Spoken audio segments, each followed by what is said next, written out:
SkateDogg. Alright, welcome back, Skate Dogs. Let me ask you a real question. How is it possible that people are saying they ran out of things to do in Season 2 in less than 2 hours? Basically because that's their reality right now. Today we're not doing any speculation though. We're going right into the comments. This is straight from the community, and this is their feedback. Basically, real players who actually logged in and actually grinded and actually tried to believe in Season 2. And what the community is saying is loud, consistent, and honestly worrying. So today we're breaking it down. Why people feel there's no reason to play. Why the game still feels broken for many. And why the overall feel of Skate right now and Season 2 just isn't landing. Let's talk about it. So content and progression. The main thing that the community is saying, this is really the #1 complaint. And it's not even close. Players are saying Season 2 feels like the same challenges over and over again with nothing new besides the store. Some people literally finished what felt like new content in under 2 hours. That's crazy. A live service skate game should give you a reason to come back daily. Right now, people log in, realize there's nothing new to chase, and log right back out.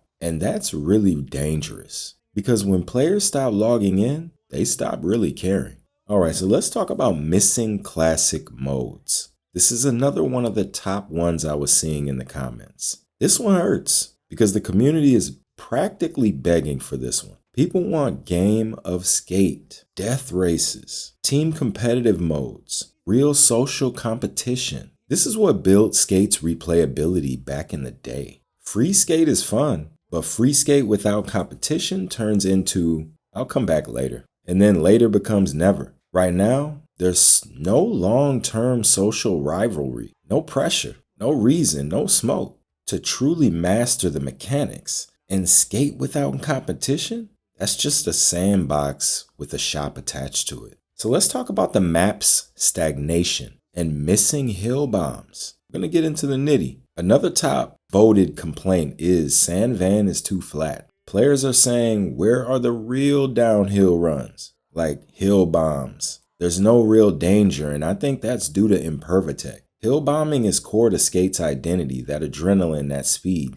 We could still get it with impervatech, but I feel like it wasn't really a thing that they thought out immediately when we were getting the game in early access. So people really want that feeling like your board might explode under your feet. Right now, the map doesn't feed those physics at all. It honestly fights them.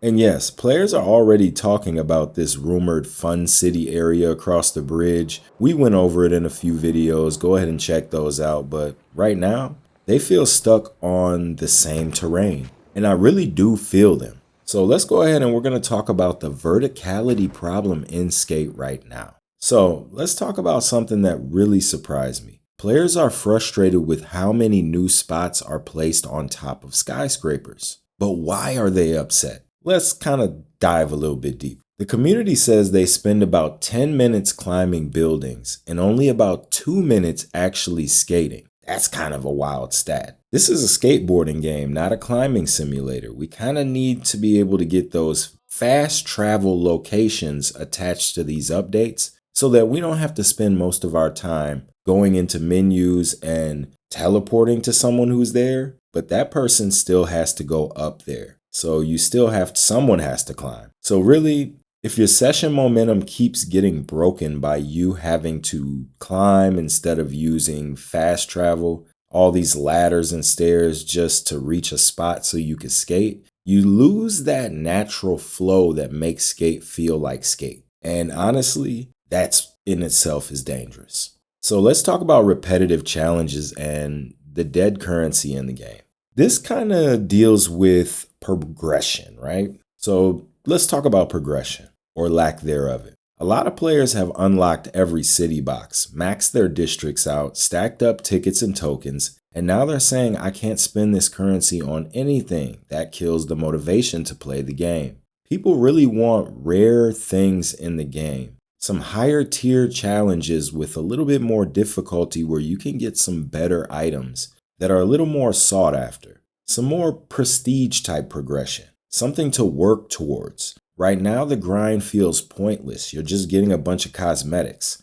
Once you kind of cop out an outfit that you like, you're really not doing anything else outside of that. And a grind without purpose is how you lose your most dedicated players. So let's talk about the quality of the game and the performance, right? So the quality of the game. We got to move into the most frustrating part the community is talking about. Even with the patches and the patch notes, players are still reporting heavy bugs, stuttering, heavy lag, janky feeling movement. Replay editor is still stuttering and freezing. Invisible party member glitch is still out there. And that replay editor issue is there. I know I just mentioned it twice, but it's a few of them. So if creators can't reliably clip, I know a lot of people don't care about it. They feel like it's for the YouTubers and the YouTubers only. There's a lot of people that just like to save their clips and look at cool stuff. I was one of them before I went on YouTube. It's kind of just part of the game. You got to have it operating and functioning properly. So if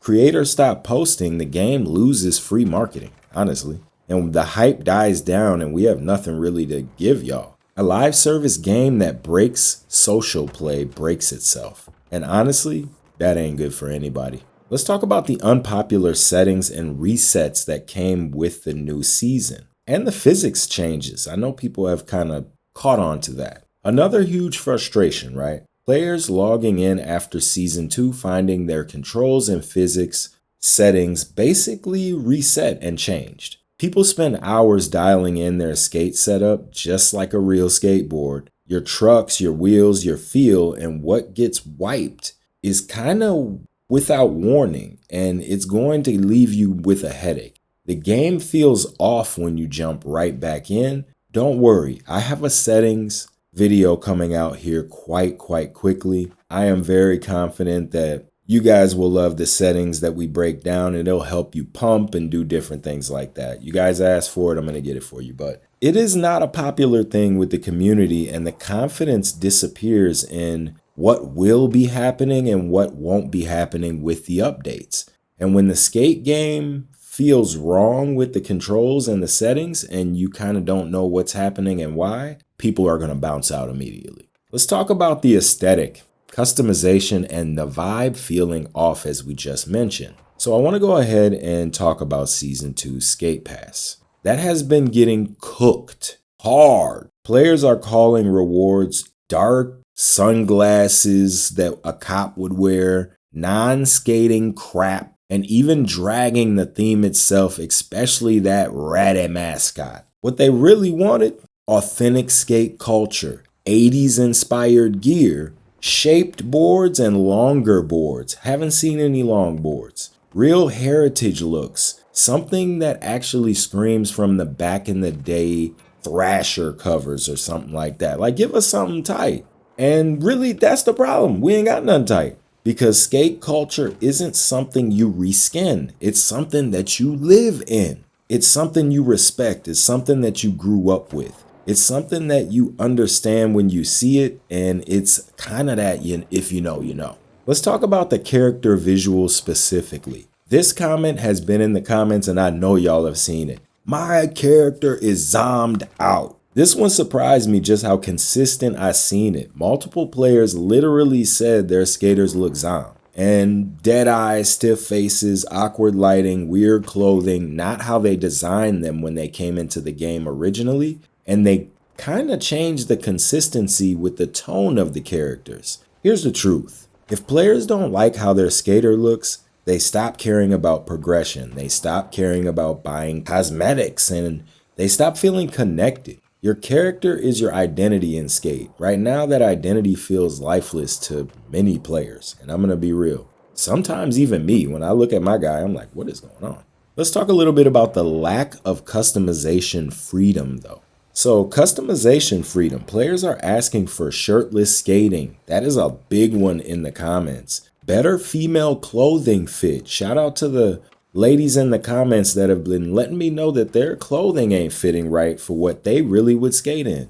Removing these weird skin blemishes that are on the characters. How the clothing actually feels off on a lot of the players. More color options for the clothing without paying or actually reskinning the item completely. a layering control method for you to actually layer your clothing the right way, better sock height options, more mix and match freedom. Skate has always been about self-expression. Your fit is just as important as your lines. Right now, players feel boxed in that stylistically, they're boxed in creativity in that way against everything else Skate stands for. It kind of feels like it's going for that loot box feel. And we're going to get backwards hats, forwards hats, sideways hats, and all types of different things as different items. So get ready for that. And I don't know if you like that or not. Y'all let me know in the comments. I don't know if I like it. I don't think I do. So what does this feedback really mean? Here's the part people need to understand. The skate community is not asking for the impossible. I mean, we got it now. They're asking for more real content, more replayable modes, real progression, better performance, creative freedom, authentic skate culture, and most importantly, a reason to believe in the future of this game, because Season 2 shows improvement, but it also exposes how many fundamental issues are still untouched. And here's the big truth. Fix the gameplay loop, and the shop will take care of itself. But if the loop stays so thin, razor thin, no amount of cosmetics will save player retention. It looks like the player retention only boosted in 2000. So it's really our core base of skate players like me and all the dogs and all the other people that create the content and have their people coming into the game and kicking it. We might be holding this game up on our backs. Honestly, we gotta have a better loop. So now I want to hear from you. Do you think Skate is finally heading in the right direction? Or are we still stuck in the experimental phase? Drop your biggest Season 2 issue in the comments. Content, performance, customization, progression. You can't drop items in the sky. Like, let me know what y'all feel. If you agree with any of these points that made it into this video, hit that like button, hit the comments, and let me know what I missed so we can make it into the next video. And if you want early access to breakdowns, behind the scenes, dev tracking, and exclusive content that you know I'm going to give y'all anyway, you'll be able to get it first. Join the SneakerDogg Insiders with members only videos as well. As always, check out this video in your top right hand corner. It's most likely going to be the update video, a video about how people are not feeling Season 2, and